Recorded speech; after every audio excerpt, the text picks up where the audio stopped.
Good morning, children. Welcome to history session of K-Tech High School. Children, today we will be doing part 4 of lesson number 3, Applied History. And we continue with, that says the topic, let's glance at. Let's have a glance on it. There are certain Indian traditions declared as oral and intangible heritage by UNESCO. I will read for you some. Ramman, a religious festival and a ritual theatre of Garhwal, Himalayas. Then I would say Buddhist chanting of Ladakh, which is also considered as intangible oral heritage. The World Cultural Heritage Sites of India, definitely we all are aware of it. Agra Fort, that is Red Fort, Ajanta Caves, Taj Mahal, Sun Temple in Konark, the churches and convents of Goa, Elephanta Caves. This is a cultural heritage. Then I would say some natural heritage like natural parks. Kaziranga National Park, Sundarbans National Park, Western Ghats, which is recently declared, and our none other but the Great Himalayas, which is the tourist attraction. Children, the years are also mentioned in this list. When and in which year these places were declared as cultural heritage. The cultural and natural heritage management is one of the main aspects of applied history. The work of conservation and preservation of cultural heritage falls under the jurisdiction of Archaeological Survey of India and Indian State Department of Archaeology. Besides intact, intact means Indian National Trust for Art and Cultural Heritage is working actively in this field, that is preserving this heritage. The work of conservation and the preservation of culture and natural heritage requires participation of experts, we can say, technical experts from various fields. They need to be duly aware, means they should know the importance of this natural heritage, and they are the experts who takes initiative to preserve this natural heritage.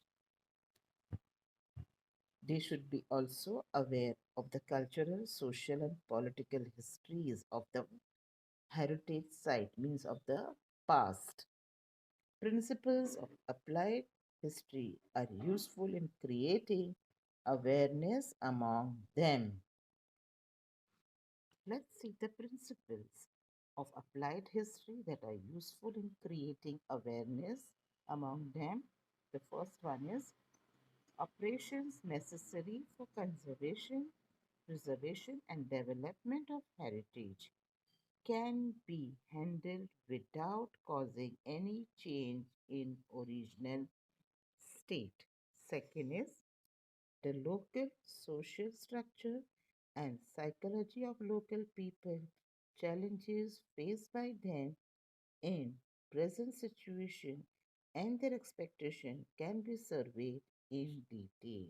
This is the work of the experts if they are assigned about conservation and preservation of natural heritage. They have to look into these matters.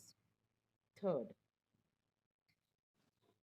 due precautions can be taken to avoid hurting sentiments of local people while completing the projects of conservation, preservation, and development of heritage site.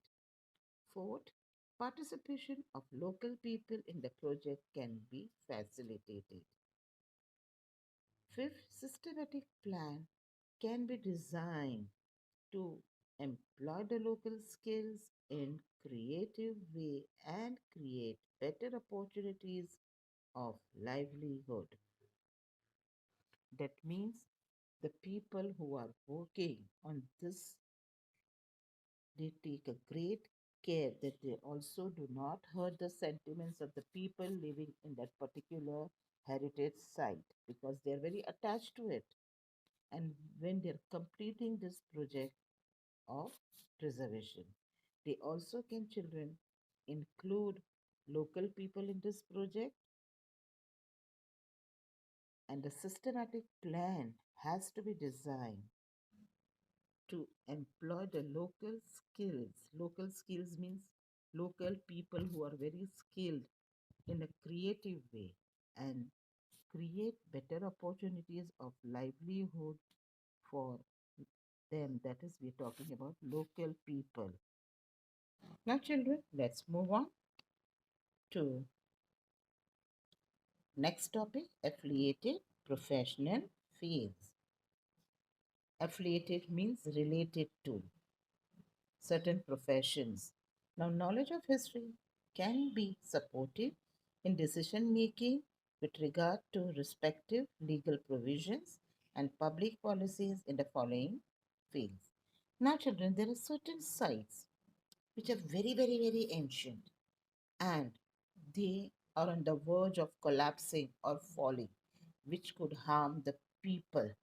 Now, these experts see to it that this site, as they are important, they should not harm the local people because it is the heritage of the particular region and it is our history.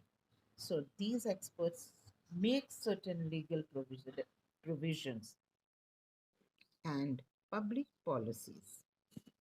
You all know what museums and archives are. Museums and archives, the first point, is nothing but the old documents that are preserved and kept for further research. Museum, you all know, the places where artifacts are preserved. The second is preservation and conservation of historical site. These children, of course, the experts make sure that no damage or harm is done to certain documents and historical sites. The third is tourism and hospitality. Now, of course, you all know tourism. That is when people come from various countries to see various historical sites in our country. That is tourism. And hospitality means places like hotels for them to stay. And how well we greet them, especially foreign tourists. Are they treated well? All this plays a very important role. The fourth is entertainment and mass media. Of course, we make sure that the people who come from various parts of the world is made aware of these historical tourist sites in India, and therefore mass media and entertainment plays an important role.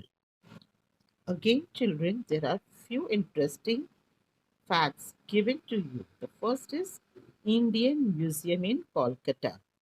The Indian Museum at Kolkata was founded by Asiatic Society in 1814 CE. Now, in the previous chapter, you all have done who founded? Yes, Sir William Jones founded this society. Nathaniel Walik, a Danish botanist. A botanist means who? A person who studies about plants is called botanist. He was the founder and the first curator. Curator means a person who protects and collects certain artifacts to display in museum. The photograph of a museum is seen here is dated to 1905. The museum has three main departments: arts, archaeology, and anthropology.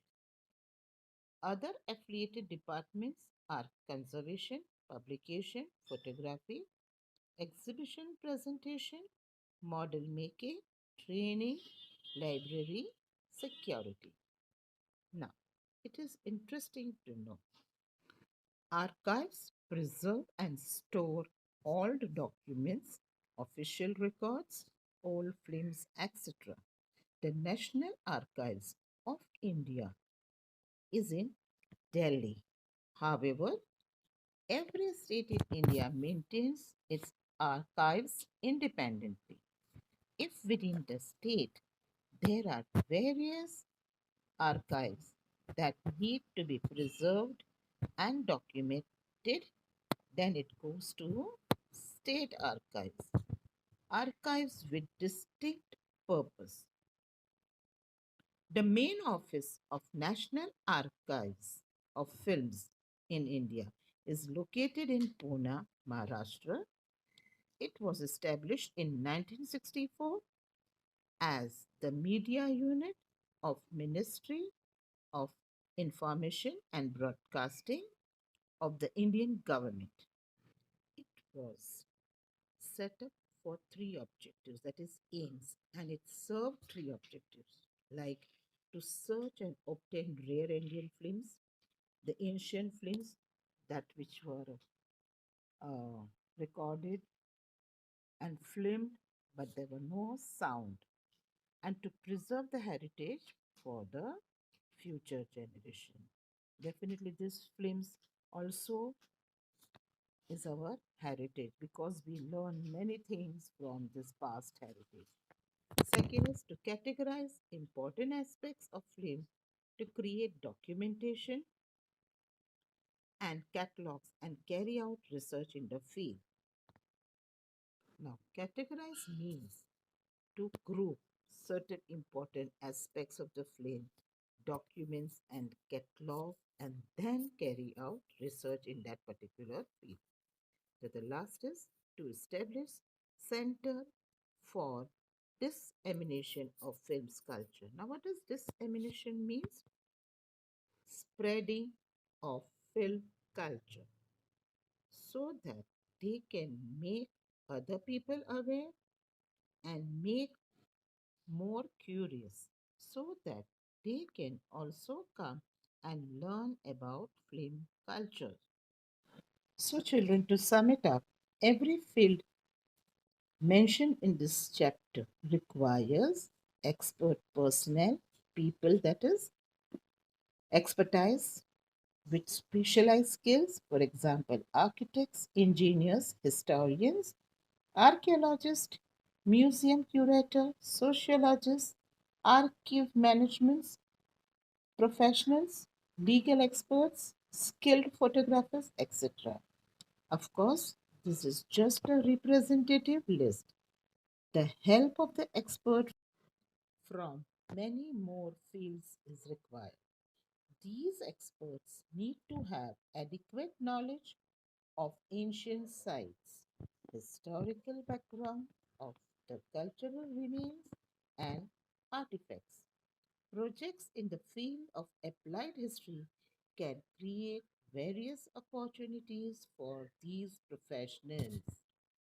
In this lesson, children, we learned about the role of applied history in public training programs for understanding the importance of history, for creating social awareness regarding conservation, preservation of our cultural and natural heritage, using knowledge of history for this purpose to enhance professional skills of people and to develop industrial commercial field to carry out preparatory work and plan for effective implementation of heritage projects, etc.